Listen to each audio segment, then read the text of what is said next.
मोदी जी और राहुल, आपने दोनों ने मिलकर ये बहुत अच्छा जुगाड़ निकाला है। दोनों लोग अपनी टोकरी में आम और सेब रखकर और उन टोकरी को कंधे पर एक डंडे पर रखकर बेचने ले जा रहे हो। भाई मुझे तो अपनी अंगूर की टोकरी को अपने सर पर रखकर बेचना पड़ता है, मेरी गर्दन दर्द करने लगती है। भाई आपका जुगाड़ तो बहुत अच्छा है, मेरी इस अंगूर की टोकरी को भी रख लो अपने इस डंडे पर। योगी जी, तुम्हें इस डंडे पर कहीं पर जगह दिख रही है? जिस डंडे पर हम आम की और सेब की टोकरी रखकर ले जा रहे हैं उस पर इतनी जगह नहीं है कि तुम्हारी अंगूर की टोकरी आ जाए वहां पर। तुम अपनी अंगूर की टोकरी सर पर रखकर ही बेचो। अरे मोदी जी, वो देखो अखिलेश आ रहा है, मुझे लगता है वो फल लेके जाएगा। फल बहुत खरीदता है वो, लगता है वो आम लेगा। आम तुम्हें कैसे पता आम खरीदेगा? क्या पता सेब खरीदे, वो मेरे सेब खरीदे। रुक जाओ तीनों लोग, रुक जाओ, मैं फल खरीदूंगा। अरे अखिलेश, मेरे पीले पीले आम खरीद लो, ताजे ताजे अभी तोड़ कर ला रहा हूँ, ले लो, बहुत बढ़िया आम है। अरे राहुल, मुझे किसी भी फल का छिलका छीलना बिल्कुल पसंद नहीं है और आम का छिलका छीलना पड़ता है। तो अखिलेश मेरा सेब ले लो, सिर्फ काटना है, छीलना भी नहीं है, काट कर खा लो आराम से। बहुत बढ़िया सेब है, ताजा ताजा, 50 रुपए किलो लगा दूंगा। अरे भाई मोदी जी, काटना तो पड़ेगा ही, छीलने और काटने में कोई फर्क तो है नहीं। मैं सोच रहा हूँ ऐसा फल लूं जिसे न काटने और न छीलने की झंझट हो, सीधा मुंह में डालो पेट के अंदर। ऐसा फल तो अखिलेश हमारे ही पास है, ये देखो अंगूर। बस अंगूर के एक लच्छे को साफ पानी में धो के मुंह में गप से डाल के खा जाओ, न छीलने की दिक्कत न काटने की दिक्कत। ये आम सेब तो बेकार है, मेरे अंगूर ही ले लो। ये बात तो बहुत बढ़िया बताई होगी जी आपने, न छीलने की दिक्कत न काटने की दिक्कत, बस तोड़ो और मुंह में डाल लो। अंगूर तो मुझे बहुत ही पसंद है, लेकिन रेट बताओ, क्या रेट दे रहे हो? 500 रुपए के 1 किलो। अरे 500 रुपए के 1 किलो? ऐसा करो योगी जी, जहाँ से ये अंगूर तोड़ के लाए हो जिस पेड़ से, वहीं पर लगाओ दोबारा। 500 रुपए क्या 250 रुपए किलो नहीं बिकेंगे तुम्हारे ये अंगूर? 50 रुपए किलो दो तो बताओ। अरे भाई अखिलेश, जब तुम मांग रहे हो तो तुम्हें तो देना ही पड़ेंगे, लाओ निकालो 50 रुपए। ऐसे राहुल, इस बार कद्दू की फसल बहुत बढ़िया हुई है, बहुत बड़ा बड़ा कद्दू पैदा हुआ है। लेकिन मुझे गुस्सा इस बात पे आती है कि ये लालू जी सबसे छोटा कद्दू अपने सर पर रख कर ला रहे हैं और सबसे पीछे चल रहे हैं, और मैं देखो अपने सिर पर कितना भारी कद्दू रख कर ला रहा हूँ। अरे मोदी जी, अपने आप अपना मियाँ मिट्टू मत बनो, मतलब अपनी तारीफ अपने आप मत करो। देख लो, किसी से भी पूछ लो, सबसे बड़ा कद्दू अपने सर पर मैं रख के ला रहा हूँ। हाँ, इस बात को मैं कहूंगा कि लालू जी सबसे छोटा कद्दू अपने सर पर रख कर ला रहे हैं। एक बात बताओ सब लोग, तुम मेरे पीछे क्यों पड़ गए हो? आज मैंने अपने सर पर सबसे छोटा कद्दू रख लिया तो तुम सब लोगों को इतनी शिकायत है? कल मैं तो इतना भारी कद्दू लाया था तो तुम्हारे किसी के मुंह से मेरे लिए जरा सी तारीफ नहीं निकली थी, और मैं तो ये काम छोड़ रहा हूँ, मैं काम नहीं करूंगा। अरे लालू जी, क्यों छोड़ रहे हो? इतनी सी बात का बुरा मान गए तुम? मोदी जी, बात का बुरा मानने की बात नहीं है, ये तो तुम सब लोग जानते ही हो कि अपना अमित शाह जी की मजदूरी कर रहे हैं। अमित शाह जी के खेत से कद्दू तोड़कर उनके घर पर लेकर जा रहे हैं। उनकी खेत से घर तक की दूरी 3 किलोमीटर है, मैं इतना नहीं चल पाऊंगा भाई। अरे लालू जी, 3 किलोमीटर दूर है तो क्या हुआ? तुम्हें पूरे दिन भर के वो 250 रुपए दिहाड़ी नहीं देती हैं? राहुल, काम तो मैं भी छोड़ने वाला हूँ, मैं भी काम छोड़ रहा हूँ। योगी जी, तुम किस वजह से समर्थन करती हो लालू जी का? बताओ, तुम्हें क्या दिक्कत है? देखो, अमित शाह के घर से खेत तक की दूरी 3 किलोमीटर है और 250 रुपए की दिहाड़ी देते हैं वो इन कद्दू को घर तक पहुँचाने के। लेकिन राजनाथ सिंह जी के खेत से घर तक की दूरी सिर्फ 2 किलोमीटर है और वो अपने खेत से घर के लिए कद्दू ढोने के 300 रुपए दिहाड़ी दे रहे हैं। मैं कल से अमित शाह जी का काम छोड़कर राजनाथ सिंह जी के खेत से कद्दू ढोऊंगा। योगी जी, राहुल, मैं तो ये काम ही नहीं करूंगा कद्दू ढोने वाला, क्योंकि इस साल का कद्दू बहुत बहुत बड़ा हुआ है। एक कद्दू ढोने में सर में दर्द होने लगता है, मैं काम ही नहीं करूंगा, अगले साल काम करूंगा। और मोदी जी, अगले साल अगर इससे भी बड़ा कद्दू पैदा हुआ तो क्या करोगे? अरे अगले साल भी काम नहीं करेंगे, उस साल काम करेंगे जिस साल कद्दू छोटा छोटा पैदा होगा। अरे योगी जी, अखिलेश, राहुल, 3-4 बार इस वाटर पंप के इंजन में हैंडल लगा के स्टार्ट कर चुका हूँ, लेकिन ये वाटर पंप का इंजन स्टार्ट होने का नाम ही नहीं ले रहा है। अब बताओ, ऊपर से बारिश हुई नहीं है, जमीन बिल्कुल खुशक पड़ी है, फसल को पानी की जरूरत है, क्या करा जाए? मोदी जी, अब आपको एक बात बताऊं, ये वाटर पंप का इंजन खराब हो गया, किसी मिस्त्री को बुलाना पड़ेगा, वो ही वाटर पंप के इस इंजन को ठीक करके जाएगा, तभी ये चलेगा, नहीं तो पूरा दिन हो जाएगा इस इंजन को स्टार्ट करते करते और ये स्टार्ट नहीं होगा। जल्द से जल्द मिस्त्री को बुला लो। लेकिन योगी जी, कुछ दिन पहले ही तो इस वाटर पंप के इंजन को मैंने ठीक कराया है, कितना और ठीक कराऊं? सारे के सारे पैसे इस वाटर पंप के इंजन को ठीक कराने में ही खत्म हुए जा रहे हैं। इतने रुपए की तो इस खेत में फसल की पैदावार भी नहीं होगी जितने रुपए तो इस वाटर पंप को ठीक कराने में खर्च हो गए। लेकिन मोदी जी एक बात बताऊं, जब आप सही तरीके से इस वाटर पंप के इंजन को ठीक नहीं कराते हो, अच्छे मिस्त्री से ठीक नहीं कराते हो, तो खराब तो होता ही रहेगा ये। अखिलेश तुम तो ज्यादा बोलो मत। अपने गांव की सबसे अच्छे इंजन मिस्त्री केजरीवाल जी से इस इंजन को ठीक कराया था मैंने। तुम बताओ वो बेकार मिस्त्री है क्या? मोदी जी मिस्त्री तो बहुत बढ़िया है केजरीवाल जी, लेकिन उन्होंने कैसे इंजन को ठीक किया था कि ये स्टार्ट ही नहीं हो रहा है। सुबह से शाम होने को जा रही है लेकिन इस वाटर पंप के अंदर से एक पानी की बूंद नहीं निकली है। क्या करूं मोदी जी, मैं अपने घर जाऊं वापस या ऐसी बैठा रहूं सर पे हाथ रखे?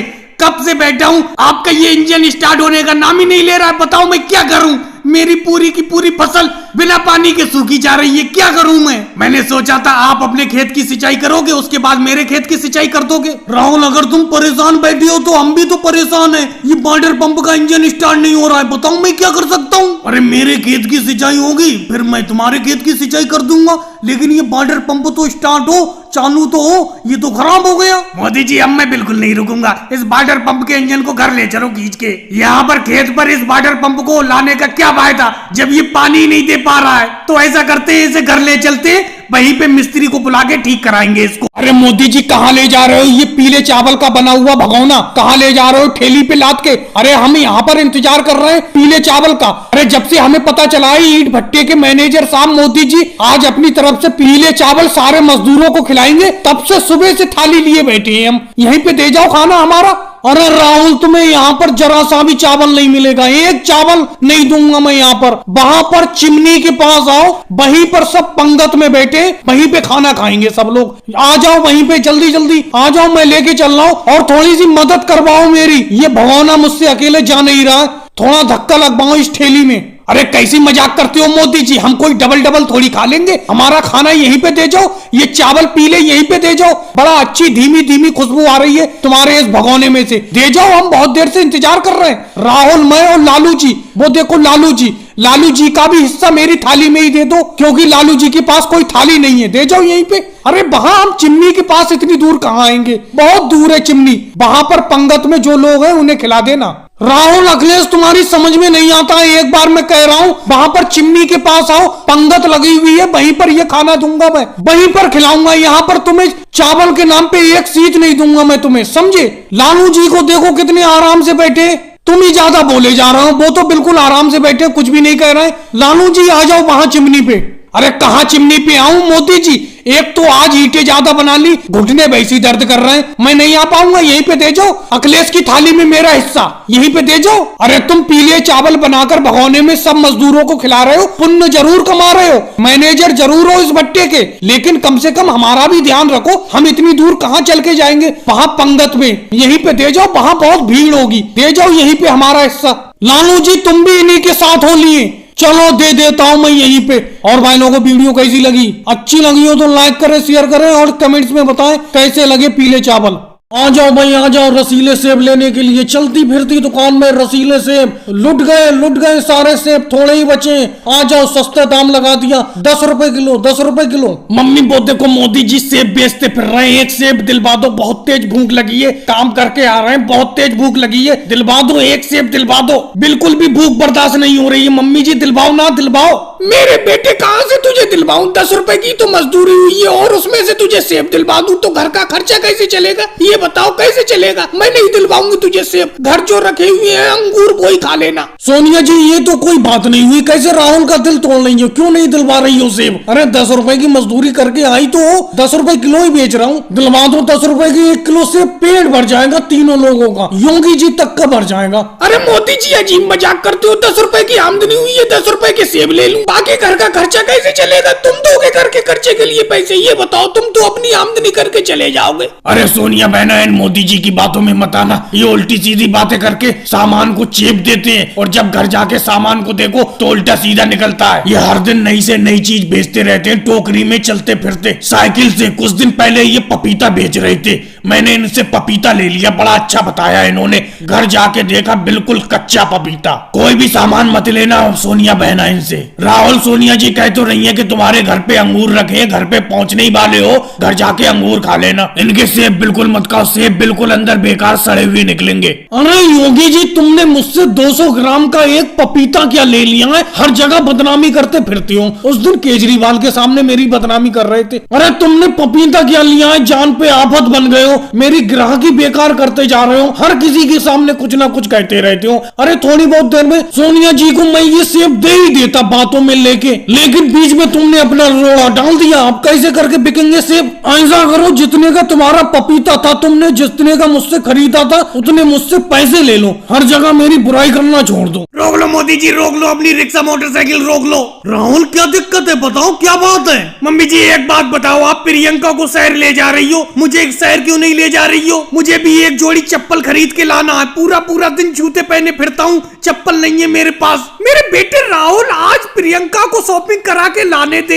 अगले महीने पगार मिलेगी तो अगले महीने मैं तुझे चप्पल दिलवा लाऊंगी शहर से, तू घर जा वापस। लेकिन मम्मी जी मुझे चलो कुछ मत दिलवाना, लेकिन मोदी जी की इस मोटरसाइकिल रिक्शा गाड़ी पर बैठा के ले चलो। राहुल, इस पर बैठने की जगह नहीं है, इस पर सिर्फ 3 ही लोग बैठ सकती है और 3 लोग बैठे हुए हैं, तुम्हारी बहन प्रियंका, सोनिया जी और मायावती जी। अरे राहुल, तुमने पंगा कर दिया, तुमने बेफालतू में मुझे यहाँ पर रोक लिया। देखो अखिलेश इंस्पेक्टर जी आ गए, अब ये बड़ा दिक्कत करेंगे। मोदी जी सही टाइम पे मिले, बहुत दिन से मैं आप ही का इंतजार कर रहा था। बोलो अखिलेश जी, क्या बात है, क्या दिक्कत है आपको मुझसे? मोदी जी मुझे पता तो बहुत दिन का था कि आप रोड पर अमान्य चीज चला रहे हो, आज देख भी लिया। आपने ये मोटरसाइकिल में पीछे रिक्शा लगा दिया है। इस मोटरसाइकिल रिक्शा गाड़ी को तुम्हें चलाने का रोड पर परमिशन है? अरे मोटरसाइकिल पे तो सिर्फ 2 ही लोग बैठ सकते हो, तीसरा आदमी भी बैठता है चालान कट जाता है, और तुम कुल मिलाकर 4 लोग बैठे हुए हो, तो तुम्हारी मोटरसाइकिल का चालान काटना पड़ेगा। लेकिन अखिलेश जी, आप मोटरसाइकिल को तो देख रहे हो, पीछे तो रिक्शा लगा हुआ है मोटरसाइकिल के। रिक्शे पर तो मैं 3 या 4 कितने भी आदमी बैठा सकता हूँ, उसका चालान थोड़ी कटेगा। बात तो ठीक कह रहे हो मोदी जी, रिक्शे का चालान नहीं कटेगा। और रही मोटरसाइकिल की बात, देखो मोटरसाइकिल पे तो मैं और प्रियंका अकेले बैठी हुई हैं, और पीछे रिक्शे पर मायावती जी और सोनिया जी बैठी हुई है, तो चालान किस बात का कटेगा? अरे अखिलेश सर जी, हमें जाने दीजिए, हमें शहर जल्दी पहुँचना है। प्रियंका, अगर तुम्हें शहर जल्दी पहुँचना है, इससे मुझे क्या लेना देना, मैं तो अपनी ड्यूटी कर रहा हूँ। अरे आपको ड्यूटी करना है अखिलेश जी, और कहीं जाकर कीजिए, यहीं पर ड्यूटी करने को रह गए हो, बेफालतू में हमें परेशान कर रहे हो। मायावती जी आप चुप रहिए, मुझे अपनी ड्यूटी करने दीजिए। लेकिन मोदी जी मुझे एक चीज याद आई, आपका रिक्शा तो इस मोटरसाइकिल से जुड़ा हुआ है, तो मोटरसाइकिल और रिक्शा तो एक ही हो गए, और तुम मोटरसाइकिल पे इतने लोग बैठे हुए हो, चालान तो कटेगा। आ गया भाई, आ गया, तुम्हारे गांव मोहल्ले में आ गया, मदारी आ गया तुम्हारे गांव मोहल्ले में, बंदर बंदरिया का तमाशा दिखाने के लिए आ गया, जल्दी जल्दी आ जाओ। और हाथ में 50 पैसे, 20 पैसे, 5 पैसे जो भी हो उन्हें दबा के ले चले आओ। बच्चों लोगों आ जाओ, सब लोग आ जाओ। अरे भाई साहब, ये बंदर क्या पालतू है? आपको काटता नहीं है, कुछ करता नहीं है। आपको इसको मिलने जुलने में कितना टाइम लगा, कितने दिन में मिलजुल गया। मैं भी एक बंदर पालने की सोच रहा हूँ। अरे बैठे बैठे यहाँ पर ज्यादा बातें मत बनाओ। तुम यहाँ पर तमाशा देखने आए हो या मेरा धंधा छीनने आए हो? तुम क्यों पालोगे बंदर? अरे मेरे पास है तो बंदर, इसी को देखो। मेरा धंधा कॉपी करने की कोशिश मत करो। अरे क्यों भाई, ये क्या तमाशा लगा रखा है? यहाँ पर क्या तमाशा लगा रखा है? अरे इंस्पेक्टर साहब, तमाशा ही तो लगाया है, तमाशा ही दिखा रहे हैं हम यहाँ पर। वही तो कह रहा हूँ मैं, क्या तमाशा लगा रखा है तुमने? यहाँ पर परमिशन के बिना तुम तमाशा नहीं दिखा सकते। यहाँ पर कोई भी अगर तमाशा दिखाने के लिए आता है या कोई भी काम करने के लिए आता है, उसकी परमिशन लेना पड़ती है। तुम्हें भी परमिशन लेना होगी। आ जाना थाने पे। अरे इंस्पेक्टर साहब, थाने पे आने की क्या जरूरत है? यहीं पे निपटा लो ऊंच नीच करके। बोलो क्या कर दूं, बता दो। अरे तुम मुझे इस तरीके का इंस्पेक्टर समझती हो? तुम्हारी हिम्मत कैसे हुई इस तरीके की बात करने की? मुझसे ज्यादा शरीफ इंस्पेक्टर इस एरिया में नहीं है। मैं समझ रहा हूँ तुम क्या कहना चाह रहे हो। तुम रिश्वत की बात करना चाह रहे हो? अरे रिश्वत नाम से मुझे नफरत है। चलो मैं इस बार छूट देता हूँ, इस बार तुम तमाशा दिखा लो। आगे जब भी आओ तो मुझसे परमिशन लेके दिखाना, जरा दिखाना। ये बंदरिया तुम्हारी कैसे नाचती है, ये नाच नहीं रही है, ये तो बैठी पड़ी है, समझे?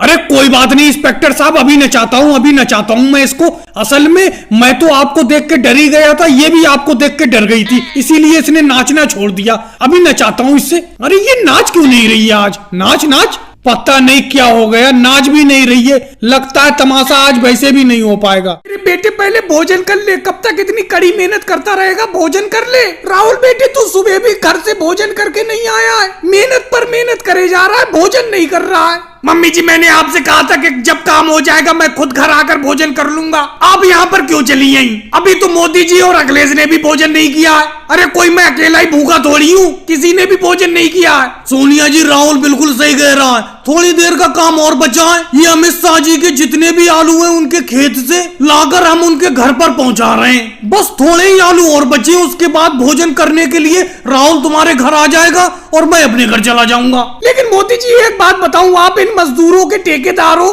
कम से कम भोजन का तो ध्यान रखा करो। अरे आप खुद भी भूखे रहती हो और मेरे बेटे राहुल को भी भूखा रखती हो। अरे सोनिया जी मोदी जी यूं ही सबको भूखा थोड़ी रखते हैं, सबके फायदे के लिए भूखा रखते हैं। वो सोचते हैं जितनी देर में खाना खाओगे इतनी देर में जाने कितनी मजदूरी कर लोगे। और वैसे तो हम तो सब लोग सुबह का खाना खाकर आते हैं। राहुल भैया आप सुबह का खाना खाकर क्यों नहीं आए थे? मम्मी जी एक बात बताओ, ये सब लोग सुबह सुबह खाना खाकर आते हैं, आप सुबह जल्दी खाना क्यों नहीं बनाकर देती हैं? जब मैं सुबह काम पर निकल जाता हूँ उसके बाद आप सोकर उठती हो और उसके बाद आपको मेरे खाने की याद आती है, फिर खाना बनाकर यहाँ पर भागी चली जाती हो। अगर आपको मेरी भूख की इतनी ज्यादा चिंता है तो सुबह ही उठकर खाना बना दिया करो, मैं सुबह खाना खाकर ही आया करूंगा, जैसे मोदी जी और अखिलेश सुबह खाना खाकर आते हैं कड़ी मेहनत करने के लिए। ये बात तो है सोनिया जी, हम तो सुबह ही खाना खाकर आ जाते हैं भरपेट, दोपहर को हम खाना खाते ही नहीं है। अब आप लेट उठती हैं सोकर, जब राहुल काम पर निकल जाता है उसके बाद खाना बनाकर यहाँ पर काम पर लाती हैं। अब ये बताओ काम करते हुए व्यक्ति कैसे खाना खा लेगा? चल मेरे बेटे सुबह से मैं जल्दी उठ जाया करूंगी, सुबह ही खाना बना दिया करूंगी, तू खाना खाकर ही कड़ी मेहनत करने के लिए निकलना। और मोदी जी एक बात मैं आपसे कह देती हूँ, राहुल के ऊपर जो टोकरी है उसमें आलू कम डाला करो, ज्यादा वजन मत रखा करो राहुल के ऊपर। सोनिया जी ऐसी कोई बात नहीं है, सब लोग बराबर की मेहनत करते हैं, सबकी टोकरी में 5-5 किलो आलू है, कोई किसी से कम मेहनत नहीं करता है, सब बराबर की मेहनत करती है। अरे योगी जी तुम लकड़ी के जिस गट्ठे पे बैठी हो वो गट्ठा मेरा है, मैं कल ही खरीद के चला गया था, एडवांस पैसे भी दे गया था राहुल को। उस गट्ठे पे से हटो, उस गट्ठे में से एक भी लकड़ी नहीं दूंगा मैं तुम्हें। अरे लालू जी तुम बांध के चले गए तो तुम्हारी हो गई लकड़ी, ऐसे कैसे तुम्हारी हो गई? अरे तुम सूखी सूखी लकड़ी बांध के चले गए और क्या गीली गीली जो बची हुई लकड़ी क्या वो हम लेंगे राहुल से? राहुल हम कह देते हैं तुमसे इसमें से आधी लकड़ी मुझे दो, जिस गट्ठे पे मैं बैठा हूँ इसमें से आधी मुझे दो, आधी लालू जी को दो। लालू जी भले ही एडवांस दे गए तो क्या हो गया, सुबह से तो यहाँ पर आकर मैं बैठा हूँ इस गट्ठे पे, तो मुझे चाहिए ही चाहिए आधी लकड़ी, इस गट्ठे में से मैं जरूर लूंगा।